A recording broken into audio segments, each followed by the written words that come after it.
Olá pessoal, tudo bem? Sou Miguel Bozar e estou começando mais um vídeo aqui do nosso mini curso de Python. E no vídeo de hoje eu vou abordar dois principais tópicos, ambos relacionados com o laço de repetição for. Primeiro a gente vai ver como esse laço de repetição funciona, para na sequência a gente trabalhar ele num conceito específico de outro ponto que nós já vimos nesse curso, que é o laço for junto com as listas, tá? Então, vamos trabalhar aí nesse vídeo.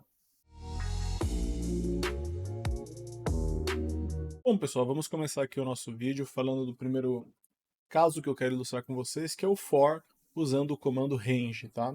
Então, primeiro eu vou ilustrar o comando range, pessoal. Eu vou usar aqui o list para converter numa lista, o resultado do comando range. Eu vou colocar range 5 aqui, ó, e vou executar para ilustrar o que vai acontecer para vocês. Então, o range, pessoal, vai permitir a gente criar um intervalo de valores, como vocês podem ver aqui, ó, range 5, o que ele me fez? Ó, iniciando em 0, ele foi incrementando de uma em uma unidade, ele criou aqui para mim o intervalo de 0 até 4. Né? Então, primeira coisa que nós temos que entender, esse valor do 5 que eu coloquei aqui, ó, ele não está incluso no final, né, do intervalo que ele está criando. Então, quando a gente usa o comando range, o número que termina, né, o intervalo, não está incluso. Se eu não falo onde inicia o intervalo, automaticamente ele entende que inicia em 0. Se eu quiser falar onde inicia o intervalo, pessoal, por exemplo, eu quero que iniciar em 1 e terminar em 5. Ó. Vou executar novamente. Como vocês podem ver, ó, o 1, onde eu pedi para iniciar, ele iniciou o intervalo. Na sequência, ele foi incrementando de uma em uma unidade, e ele foi até o 4, pois o 5, que é o final do meu intervalo, ele não incluiu dentro aqui do intervalo. Além disso, pessoal, uma coisa importante que dá para fazer com range aqui, pessoal, vou puxar mais uma vírgula e eu vou falar para ele aqui, ó, 2. O que eu estou indicando nesse momento aqui no meu comando, pessoal? O início do intervalo, até onde ele vai, mas é aberto, não está incluso esse valor, e qual que é o incremento. Por padrão, o incremento é 1. Agora que eu especifiquei o valor final aqui, né, ele vai entender que o incremento é de 2 em 2 unidades. Ó. Se eu executar novamente, olha lá, 1, 3, né, isso é, começou em 1, na sequência incrementou 2 unidades, então por isso que foi para 3. O próximo número, se ele fosse incrementar, seria 5. Entretanto, né, o 5 não está incluso no intervalo, então é por isso que ele parou. Então, com o range, pessoal, a gente pode criar aí um range, né, um intervalo de valores com os quais nós podemos estar utilizando na sequência com o laço de repetição. O range ele vai nos dar um objeto iterável e a gente vai conseguir criar um laço de repetição que vai repetir n vezes. Então, pessoal, agora vamos analisar o caso quando a gente começa a usar o range com o comando for. Uma sintaxe bem comum que vocês podem encontrar é essa aqui, ó, for i in range 5. O que é essa sintaxe aqui? Eu vou colocar 10 só para ficar similar à lista que foi listada aqui anteriormente. O que essa sintaxe aqui vai estar fazendo, pessoal? Nós estamos criando um laço de repetição também. Entretanto, agora o nosso laço de repetição é o for. Então, uma estrutura de código que tiver uma indentação à direita do for será repetida aqui no meu programa. E o que ele vai repetir, pessoal? O que vai acontecer nesse laço de repetição? Então, para a variável i, no intervalo 10. O que ele está fazendo aqui, pessoal? Iniciando em 0, incrementando de uma em uma unidade, né? Ele vai fazer a repetição desse laço. Isso é, para cada repetição do laço, a variável i vai assumir um valor. Inicialmente ela vai começar em 0. Na segunda repetição do laço, i vai ser 1. E isso vai se repetir até i igual a 9 para essa estrutura que eu criei com range 10. Então, no total, o laço vai repetir 10 vezes. E a cada repetição do laço, a nossa variável i tem um valor distinto. A principal vantagem dessa estrutura, pessoal, é que a gente já tem aqui incluído no laço, né? Essa aqui seria aquela variável que nós já vimos anteriormente, que eu chamava de variável de controle ou count em outros vídeos, tá? Então eu até vou colocar count aqui para fazer um ponto ali em comum com outras coisas que nós já falamos nesse curso. Então for count em range 10. Então a variável count, ela vai iniciar em 0, vai até 10, só que ela não inclui o 10, vai até 9, mas ela vai repetir 10 vezes o laço, e o incremento é de uma em unidade. Quando a gente faz o laço while, né, só para fazer um paralelo aqui com similar ao while, eu sempre fazia o seguinte, ó, count recebe 0, né, while count for menor do que 10, dois pontos. Na sequência, né, aqui eu colocava os comandos de repetição, isso é, colocava tudo que eu queria repetir no laço, e depois que eu fazia isso, né, ó, conte, recebe, conte, mais 1. A grande vantagem do laço de repetição fora é o que, pessoal? Que tudo isso está aqui, ó. Range 0 é onde vai começar a minha variável. 10, né, ó, seria como se fosse aqui, ó, enquanto o count é menor do que 10. E 1 é o incremento. Então, eu juntei toda uma estrutura do while dentro de uma única linha aqui do meu laço de repetição for. Então, essa é a primeira grande vantagem, né, o que eu sempre falo. Se você vai fazer uma repetição, se você vai utilizar um laço de repetição com fim determinado, isso é, você sabe quantas vezes você vai repetir o laço, é muito mais fácil utilizar o for. Você não precisa ficar lembrando de inicializar a variável em 0, você não precisa lembrar de incrementar em uma unidade, e nem precisa ficar pensando muito quantas vezes você vai repetir o laço, no sentido de como vai ser aqui o controle, se vai ser menor, menor ou igual. Ele já deixa uma estrutura pronta. Além disso, se você omite os valores tanto aqui do início quanto do fim, deixando só o número aqui dentro, é exatamente quantas vezes o laço vai repetir. Eu vou apagar essa célula aqui, que ela foi utilizada só para fazer um paralelo com aquilo que nós estamos comentando, e eu vou colocar um exemplo aqui, ó, por exemplo, print a variável count. Né? Ó, se eu executar essa célula de código, reparem que o laço, né, como eu falei, ele repetiu 10 vezes, e a cada uma das repetições do meu laço, a variável count recebeu um valor iniciando em 0 e foi até 9. Então na primeira repetição era 0, depois 1 e assim por diante até chegar em 9. Tá? Então fica a dica aí, pessoal. Se você tem que fazer um laço de repetição que você vai repetir n vezes o laço, essa estrutura é muito mais fácil do que o while, tá? Além disso, pessoal, eu poderia fazer o seguinte aqui, ó, n recebe o int do input e perguntar aqui para o usuário, ó, quantas vezes você quer fazer a repetição do laço for. Vou fazer essa pergunta para o usuário e range n. Só queria fazer esse comentário aqui, eu posso colocar variáveis, tá? Então, dando um play aqui, ó, quantas vezes você quer repetir o laço for? Eu quero repetir 20 vezes o laço. Enter. Olha lá, começou em 0 e foi até 19. Lembrando que ele não inclui o número que o usuário digitou. Se eu quisesse que ele incluísse, n mais 1, né? Porque quando ele lê esse comando primeiro, ele vai executar essa operação. N no meu exemplo aqui ó, era 20. 20 mais 1 vai dar 21. E quando ele fizer o range incluindo o 21, ele vai, na verdade, até 20, porque o número final não faz parte do intervalo que ele cria. Né? Então, dessa forma, se eu executar agora 20, dá um Enter, o laço vai se repetir até o número 20. Tudo bem, pessoal? Além disso, algo importante, pessoal, eu posso também perguntar para o usuário, vou chamar aqui uma variável de início e a outra de fim. Né? E vou usar a mesma estrutura aqui do int, do input, para fazer a pergunta para o usuário. Né? Então, vou mudar a primeira pergunta. Né? Qual o início da repetição? E aqui eu vou colocar outra pergunta. Qual o final do laço de repetição? Vou deixar parecidos os dois, né? Só para não ficar algo fora de um padrão, tá? Então, vou perguntar para o usuário o início e o fim, e agora eu vou passar isso aqui dentro. Então, eu quero que comece na variável início, vá até fim, mais 1, tá? Então, desta maneira, quando eu executar esse código, ó, primeiro ele vai fazer uma pergunta, qual é o início do laço de repetição? Vou colocar 5 aqui, ó, colocando um valor aleatório. Qual é o final do laço? Vou colocar aqui 10. Como vocês podem ver, ó, quando ele fez o print, iniciou com 5, foi incrementando de uma em uma unidade, foi até 10 porque eu coloquei fim mais 1.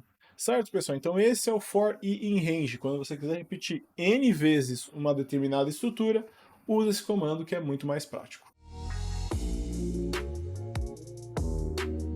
Agora nessa parte aqui do vídeo, pessoal, da nossa aula, eu quero falar um pouquinho do for com as listas. Vou até deixar no topo aqui para ser o grande destaque dessa parte do vídeo. As listas, pessoal, são objetos iteráveis dentro do Python. O que isso significa, pessoal? Eu posso utilizar elas dentro de um laço de repetição do tipo for. Por exemplo, vou colocar aqui a variável fruta, no singular, em frutas, 2 pontos. Entretanto, quem são as frutas, pessoal? Vou definir uma lista aqui sendo as frutas. Ó. Frutas recebe, vou colocar aqui banana, maçã, pera e a última fruta aqui, ó, laranja.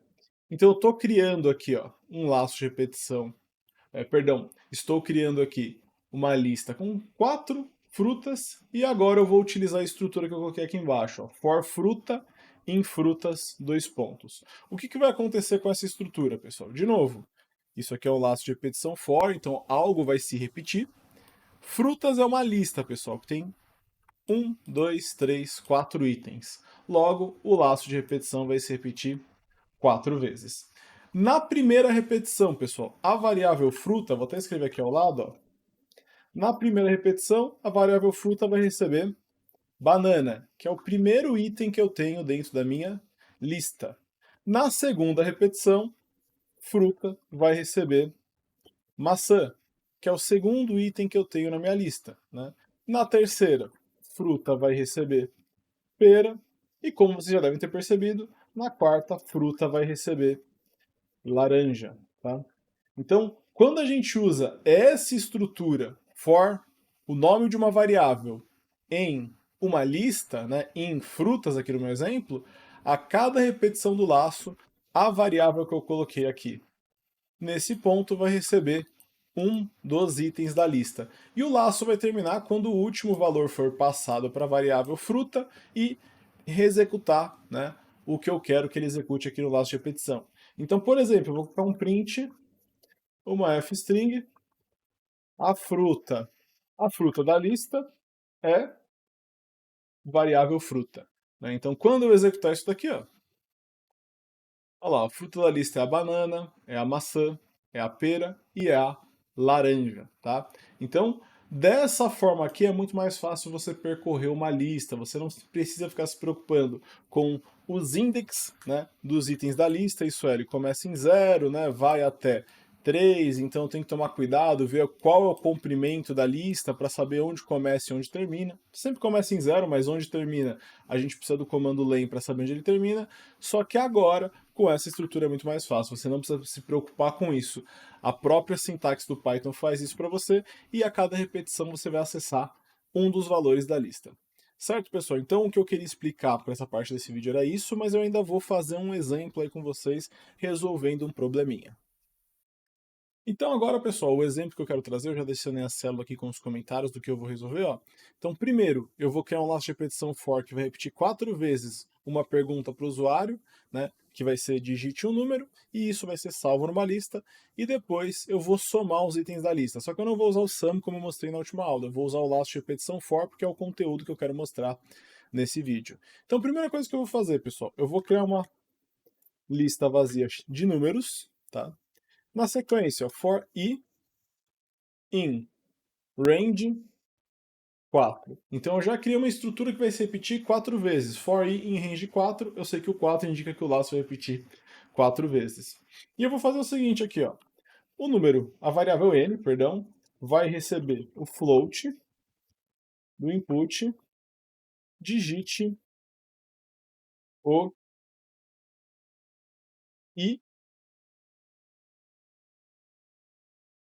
número, dois pontos, né? Então, vou colocar um f-string aqui, que já é esquecendo, né? Então, digite o, eu quero que apareça primeiro número, segundo número, terceiro número, quarto número e assim por diante, tá? Só que se eu colocar i, nós já vimos anteriormente que o i, né, do range aqui, vai inicializar em 0. Então, vou fazer o que, pessoal? I mais 1. Porque daí primeiro vai ser resolvida essa operação matemática aqui dentro, né? Então, na primeira repetição do laço, o i é 0, somando uma unidade dele, 0 mais 1, vai dar 1 e vai aparecer digite o primeiro número, na segunda repetição o i vai ser 1, 1 mais 1 segundo, e assim por diante. Tá? Então vou receber o número do usuário, e na sequência, números, ponto. Append o número n, que acabou, né? O número n não, perdão, a variável n, que acabou de receber um valor. Então, repetindo essa estrutura, eu recebo 4 números e salvo eles nessa lista chamada números. Agora eu vou criar um segundo laço de repetição para calcular a soma dos números digitados. Então, primeiro, ó, soma vai receber 0. E agora eu vou fazer um laço de repetição, ó, for num em números. O que isso quer dizer, pessoal? Eu criei a lista adicionando a cada repetição do laço um dos números que o usuário digitou. Então, quando terminar a lista, ela vai ter 4 números.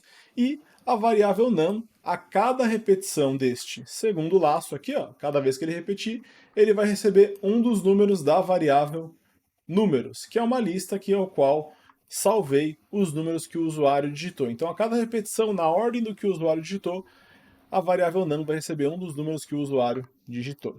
E o que eu vou fazer aqui, pessoal? Soma, recebe soma, mais num. Vou fazer aquela questão que nós já vimos anteriormente, né, do acumulador. Vou acumular valor numa variável, né? Então a soma recebe o valor atual dela, ela inicia em 0, e a cada repetição ela vai incrementando o valor de num, né? Lembrando que sempre primeiro é feita a parte da direita, então pega o valor atual, soma com num, para depois salvar na variável soma. Então, agora que eu já fiz aqui o laço de repetição que vai somar todos os números, eu vou exibir para vocês o resultado final, né? Printf, a soma dos números digitados é igual a, e aqui eu vou pedir para ele apresentar para mim a variável soma, né? Na string vai aparecer o conteúdo desta variável, pois nós estamos trabalhando com uma fstring. Vamos executar o código aí para ver o resultado disso, pessoal. Então vou dar um play aqui, ó. Digite o primeiro número. Vou digitar 1, 2, 3 e o último número 4. Como vocês podem ver aqui, ó, a soma dos números digitados é igual a 10. Né? Se vocês somarem os números aqui, né, 4 mais 3, 7, com 2, 9, com 1, 10. Né? Então, o primeiro laço de repetição, que é essa região em azul, foi esse for in range para repetir uma pergunta e salvar um número nessa lista. O segundo laço de repetição, que eu vou colocar aqui, ó, na verdade não vou colocar não, né? Porque não dá para ilustrar porque é um processamento interno esse segundo laço de repetição. Mas ele é responsável por somar os números que fazem aqui, né? A apresentação do resultado final. Ele somente encontrou que o resultado final era 10, por quê? Porque o segundo laço eu percorri os números da lista, salvando na variável num, e a cada repetição eu fui incrementando isso na variável soma, que inicializou-se em 0. Então eu somei os valores chegando em 10. Tudo bem, pessoal? Então, para esse vídeo eu vou encerrando aqui. Não se esqueça de deixar um like aí, né, para esse vídeo, para dar aquele fortalecimento aí no trabalho que eu estou fazendo aqui no YouTube. Se inscreva também aí no canal e até a próxima, pessoal. Muito obrigado. Tchau, tchau.